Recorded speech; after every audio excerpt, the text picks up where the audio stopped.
Yeah. Yeah, they're both ready to go, I think. Okay, cool. And I have to ask about Bad Books with Manchester Orchestra. We made a Bad Books record before this tour. We So it's finished? Well, Right. it's like 90% finished. We still have to put keyboards and percussion. Okay. So all of Chris Freeman's It's lazy son of a bitch. No, we have to do. We still have to do that, but we got all the basic tracks are done. It's unmixed and everything, but 10 songs.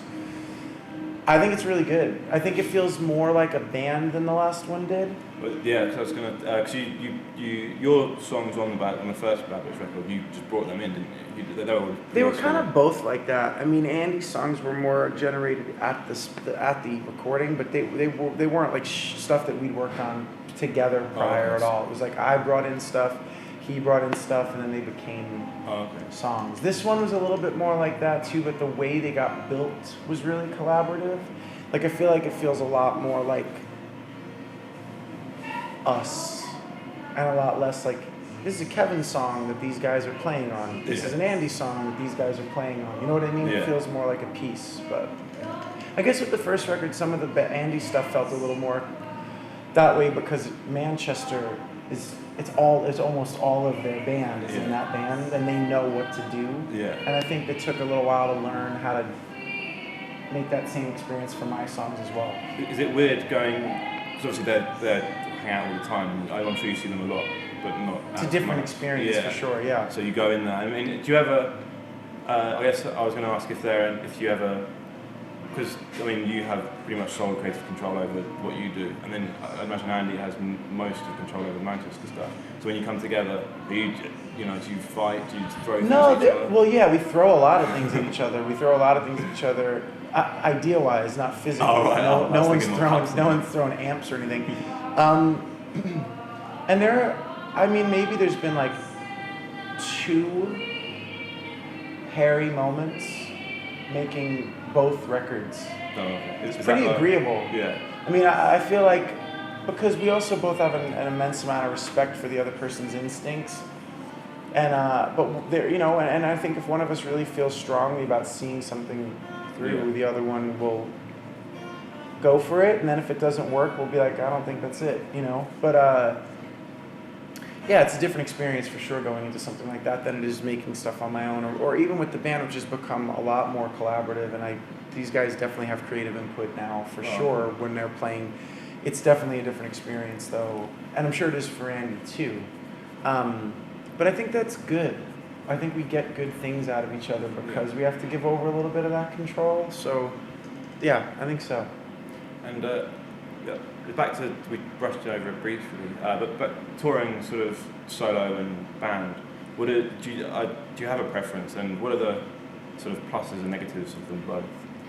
I don't really have a preference. I mean, I think in terms of socially speaking, I mean, the guys that I play with are some of my close friends, so I really like having them around and not sort of being alone.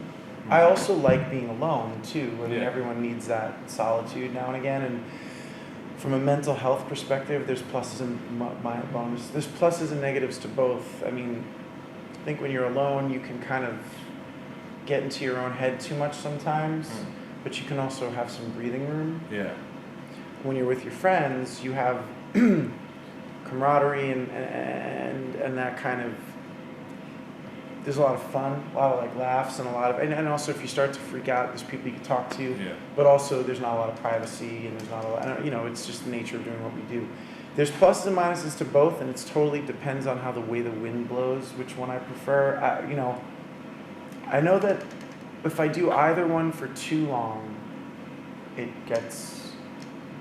feel beat up. Do you choose? Do you say, well, I fancy going out on my own, or guys come along? I think that a lot of it, for most of the last 2 years, most of the tours we've done have been full band stuff, and it's been to present the music as closely to, like, I want to be able to play the songs. I've wanted lately to play the songs close to the way they sound on the records. I used to not really care about that, and but I also really enjoy when I get up and play acoustic, the challenge of trying to present the stuff from Between the Concrete and Clouds and Brother's Blood with as much dynamic quality as it would be if you're having 5 people up there banging away. So right now I really like what we're doing with the band, and I think it sounds great, and I think it's really strong, you know. So I'm happy that we're doing this stuff, and sometimes it's more mundane considerations than all that, though, too. Sometimes it's financial. Sometimes it's like sometimes it's like what, if we're doing a support tour, it's like who requests. Sometimes someone will very specifically be like, I want it to be a band, or I want it to be him by himself, et cetera, et cetera. So it kind of depends on this. It's very much a situational thing. And I noticed with a lot of, you tend to, your music, when you play live, it kind of evolves. And I'm talking specifically Ball Game, and Sure. the last, you add a verse into that now, don't you? Yeah. For about 2.5 years, I've been messing around with a new verse at the end of that song. Yeah. Changing words depending on the mood and where my brain is. But And also, I Used to Be Someone, which is on the new record. You've changed that quite a lot, quite quickly, that's acoustically anyway. well, I had to kind of figure out, that's one of the very few songs, almost all the songs start as acoustic songs and then become what we build them out or deconstruct them, or we make them something different with the band. That song, I always knew was going to be something like what it became. I had an idea that I want the first half of it to be kind of abstract and atmospheric and really spare and build to this thing at the end. So I never really thought about how it would sound if I had to play it by myself.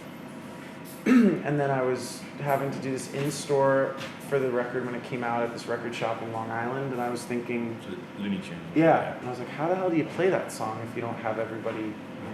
And I just started to do, it's an opportunity for me to kind of mess around with, I've been trying to learn a little bit more how to finger pick with more than just my thumb and forefinger. I can't do it super well, but I can do it a little better, and so it's that song. I've been trying to do these patterns they're pretty basic picking patterns, but I can use my middle finger and ring finger. So but that song, it's also there's such a sweetness to it, and there's something so, I don't know. It's a sad song, but it's not, there's something I feel like it's warm, and I feel like it lends itself to that kind of presentation pretty well. But yeah, that was one of the very few songs where it was backwards. It was always a band song in my head, so I had to learn how to do it by myself instead of the opposite. You've already started playing new songs, you know, beyond Between the Concrete and Clouds. There's a Petit Mon, No Sides. No Sides, Petit More, yeah, and there's a few other ones. Those are actually songs we just recorded for the Bad Books record too. Oh, really? Yeah, I had 5. Yeah, that's my next. I had 5 songs that I'd been working on, and when I got down there, I was like, I showed them, and that's what we ended up. We used a bunch of those for the Bad Books record. So they were new songs, and now they're still new songs, but now they're already kind of spoken for. And I have to start writing more. Oh, cool. Do you see yourself? I mean, because you've got 6 albums. How long till we see the 7th? And then do you see yourself being like a 20, 30 album man? Or I mean, I can't see a non-circumstantial reason why I would stop doing what I'm doing. Like, it's not like I don't want to. I still love writing it. I still love playing it in front of people. I still love traveling. I have a really nice life at home with very understanding people that are very supportive about what I do.